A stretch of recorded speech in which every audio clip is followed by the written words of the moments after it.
What's up, everybody? Welcome to Neon Mushroom. If you've been here before, welcome back. Today, you saw the thumbnail, you know the drill. We're going to be playing some EDH or Commander, whatever you want to call it. There's going to be two new decks to the channel. One of those commanders is actually from the set that drops today, so that's pretty cool. And then we have another new player. So Chris is coming back for his second game on the channel. And then our buddy Kyle has decided to join us today as well. That's all the stuff you need to know beforehand. So let's go ahead and hop over and look at what decks everyone's going to be playing and their opening hands. Okay, first up we've got Kyle, the new player to the channel.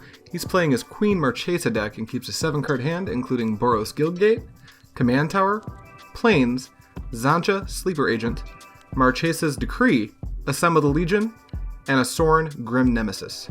And I guess he enjoyed himself last time because he decided to return for a second game. That's Mr. Christopher Shavers. He's playing his brand new Phylath deck, and he keeps a 7-card hand including Mountain, Forest, another Forest, Cindervines, Heroic Intervention, Chaos Warp, and a copy of Nissa Vital Force. I'm next. I'm playing my Yuriko the Tiger Shadow deck. I will also be keeping a 7-card hand. It's going to have an Island, Scalding Tarn, Mothdust Changeling, a Sensei's Divining Top, Scroll Rack, Counterspell, and a copy of everybody's favorite Demonic Tutor. And then we have Iden returning with his Lord Windgrace deck. He keeps a 6-card hand. He has to ship a copy of Squandered Resources to the bottom of library, but he does end up keeping Prismatic Vista, Dragon Skull Summit, Windswept Heath, Swamp, Red Elemental Blast, and Tireless Tracker. Kyle was lucky enough to win the die roll, so he'll open up with Evolving Wilds. He'll immediately fetch and go grab a basic swamp, put it into play tapped, and pass the turn to Chris. All Chris has is a basic forest, so he ships the turn over to me. I'm going to play my Scalding Tarn. I'm going to lose a life to fetch out Watery Grave. I'll pay 2 life to shock it into play. I'll tap it and play Mothdust Changeling, passing the turn over to Iden, who will just draw and play Windswept Heath, passing right back to Kyle. Moving right along to the second turn cycle, Kyle's just going to drop a Boros Guildgate and ship the turn right back over to Chris, who will draw, play a basic mountain, tap out and play Cindervines, and then ship the turn right back over to me. After drawing my card, I'll play a basic island and head into combat. I'm going to attack Chris with my Mothdust Changeling, but before combat damage, I'll ninjutsu in Yuriko as my Changeling was unblocked. I'll trigger Yuriko, revealing Limduel's Vault and dealing 2 to everybody at the table but myself, and before I can pass to Iden, he cracks his Windswept Heath, gets a copy of Overgrown Tomb, loses a life. I'll discard an island, and we'll move right on over to Iden's turn. He'll draw a card, and I'll play Dragon Skull Summit as his land for turn, and pass the turn right back over to Kyle. After untapping and drawing his card, he'll play Command Tower, and then he's going to tap out for a copy of Zancha, Sleeper Agent, under Chris's control. After that, I'll pass the turn to Chris, who draws a card, deploys another basic forest, and heads right into combat and hits me in the face with Zancha for 5 damage. And he passes the turn to me. I'll play Bloodstained Mire as my land for turn, and drop a copy of Sensei's Divining Top, taking 1 off of Cindervines. Then I'll attack Kyle for 1 with Yuriko, and with the trigger on the stack, I'll spin Sensei's Divining Top. After rearranging the top 3 cards of my library, I'll allow the Yuriko trigger to resolve, revealing Dead Drop, dealing 10 to everyone at the table except for myself. At that point, I'll pass over to Iden, who just draws a card, plays out Crepulsian Forest, and he'll tap out for a copy of Tireless Tracker, shipping the turn.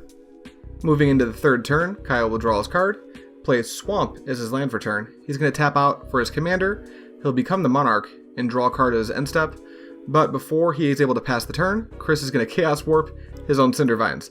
At this point, he's going to shuffle in Cindervines, and as per the ritual, he'll pass the deck for Blessings from Iden, and then he'll reveal Need for Speed off of Chaos Warp.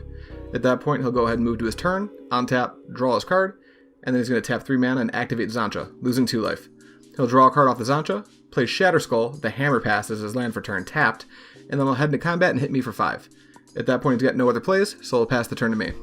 I'll open my turn with a copy of Darkwater Catacombs as land for turn, then I'll turn Yuriko sideways at Chris, and then I'll reveal Commit to Memory off of Yuriko's trigger. That'll deal 10 to everyone but me. At that point, I'll go to main phase 2 and play Scroll Rack, and I'll pass the turn over to Iden. After untapping and drawing his card, he's going to play Prismatic Vista as his land for turn, triggering Tireless Tracker, and he gets a clue. Then he'll crack Prismatic Vista. This is going to get him another land. It's going to be a basic swamp, and that will trigger Tireless Tracker a second time for a second clue. At that point, he'll tap out for a copy of Oracle of Moldiah, and then he's going to reveal a top card, which, by the way, is Vorniclix. He'll play a basic swamp as land for turn number 2. He'll head into combat and hit me for 3 with Tireless Tracker. After that point, he's just going to pass the turn. Kyle's going to untap and draw his card for turn, and he's going to move to play his land for turn. That'll be a Plains. He'll turn his commander sideways at me. Now I do have a response. I'm going to fetch with Bloodstained Mire, losing a life, get basic swamp, and then I'm going to tap out and cast the Petty Theft side of Brazen Borrower to bounce his commander to his hand. At that point, he decides he doesn't want to use any more mana, so he's going to move to his end step, he's going to trigger the Monarch and draw a card, and then he's going to go to discard and discard 2 cards. At that point, we'll pass the turn right back over to Chris. After drawing his card, he's going to go ahead and head straight into combat and hit me for 5 again with Zanja. After that point, he'll play Harmonize on a second main phase to draw 3 cards, and after he sees those 3 cards, he decides he wants to play Basic Mountain as his land for turn, and he's not quite done yet. He's going to tap it and play Skull Clamp, and then pass the turn to me. Before he can, Kyle's going to terminate my Yuriko, which is probably a pretty good play at this point. I'm going to untap all my lands, draw a card, and then I'm just going to redeploy that Mothus Changeling everyone saw earlier.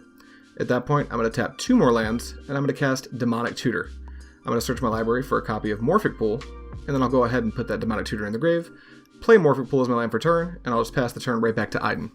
At this point, Aiden will just untap and draw for turn, then he's going to reveal off the top from Oracle. He's going to see that it's a land, so he'll play Basic Forest as land for turn off the top of his library, triggering the Tireless Tracker. He'll flip the next card, which is Ancient Tomb. He'll play that, and that'll also trigger Tireless Tracker. At this point, he flips the top card, and decides it's time to try to cast his commander. He's going to use Ancient Tomb and lose 2 life, and put Lord Windgrace onto the stack. I do have a response. I'll tap 2 mana and try to counterspell it. He's very quick to tap 1 red, and then Red Elemental Blast, my counterspell, allowing his Lord Windgrace to resolve.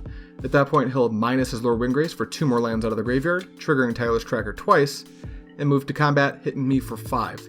Before combat damage, he'll crack a clue to pump his Tireless Tracker and draw a card, and I'll take a grand total of 6 damage from this combat.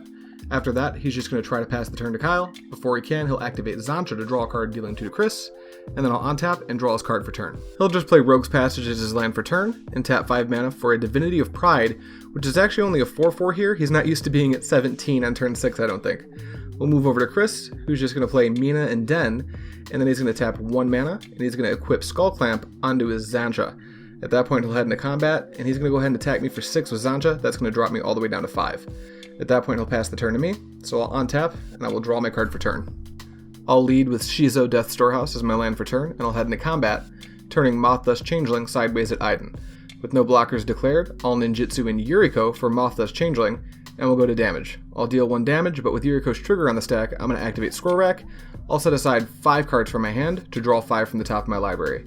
At that point, I'm going to arrange my Scroll Rack on top of my library, and I'll reveal Dead Drop for the 2nd time this game, dealing 10 to everyone but myself.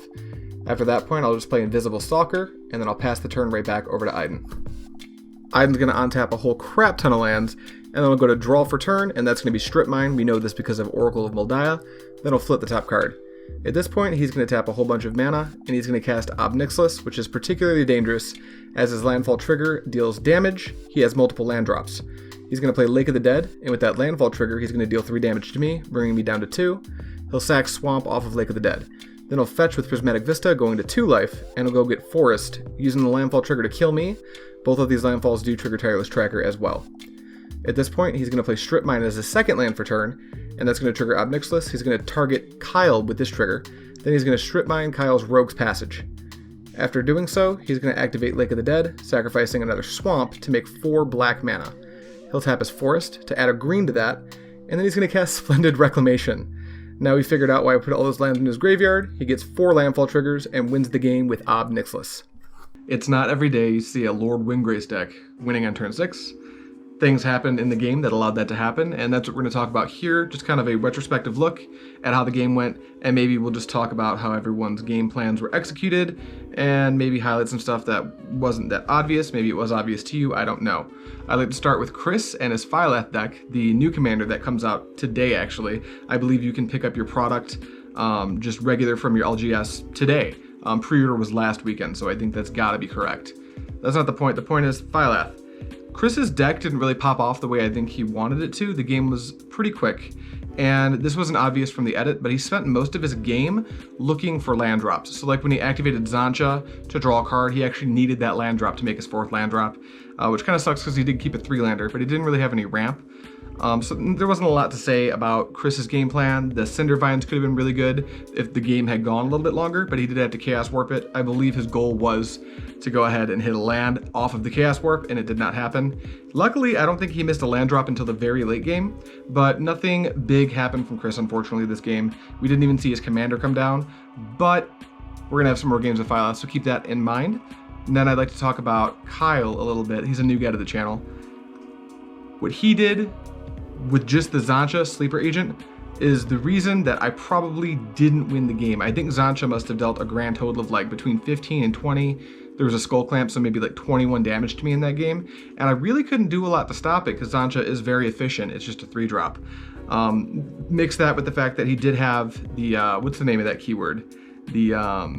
It's what Marchesa gives you, where you can draw a card at every end step, the Monarch. He was able to accrue a lot of card advantage. He didn't do a whole lot. His deck isn't tuned to be very competitive. He really just wanted to come record with us. But I was really pleased with what he brought to the table. He did some cool stuff. He did force me to interact with him a little bit. I liked his deck a lot. He's going to be returning to the channel. Then we'll talk about, I guess we'll do the victor last, because that's what we've been doing recently. So we'll talk about me a little bit. I popped off. You know, I did the things I wanted to do. There were certainly some things I could have had that would have allowed me to win the game, as opposed to getting knocked out really early. Something you don't see in these edits is a lot of the table talk was my opponents conspiring on how they were going to kill me as fast as they possibly could. And it makes sense, because I was the beatdown in that game. I had Scroll Rack and Senses Divining Top, so I can't really do a whole lot of complaining. The only thing that I was really missing to stop them from killing me was some type of like a free permission spell, like a Commandeer or what's the name of that card? Fierce Guardianship, something like that. I probably could have squeezed the win out, but I wasn't able to. I dealt like 36 damage to everybody though, so you can't get too mad at that. And then it's time to talk about Aiden. Aiden executed his game plan very well. He was very quiet in the beginning of the game. He went land drop, you know, no 2-drop. On turn 3, he deployed Tireless Tracker, and then he was able to use that Tireless Tracker in conjunction with the Zantja that Chris had, because Kyle gave it to him, to pressure me enough to keep my life total down with everybody else's. And then he had this insane turn 6, where he made like, I think it was 4, 5, 6, it must have been like 7 land drops, but he played Ob Nixilis first, so 7 by 3 is like, he was able to deal 21 damage. So he kind of came in after I had just destroyed everyone's life total, and he was able to make a bunch of land drops and steal the win at the end. It was awesome. I don't know how long he had the Ob Nixilis for, but I'm sure that he had that in his head the second he drew it. I think it was a little bit earlier in the game, because I don't think we saw it drawn off of the Oracle of Moldiah, because we should have seen every card he drew after the turn 4 Oracle. So I think he must have drawn it earlier, but I'm not really sure. I wasn't able to see that in the edits. But yeah, that's the game. I'm not going to ramble on too much longer, but that one was pretty interesting. Look forward to a game we have coming soon. We wanted to get some games in with the new Commander Precons, and the reason for that is because I wanted to maybe upgrade the Commander Precons and get actual games with the upgrades. I don't know what the budget's going to be. I'm not exactly sure how we're going to format it just yet, but look forward to it if you want to see how these precons are going to function.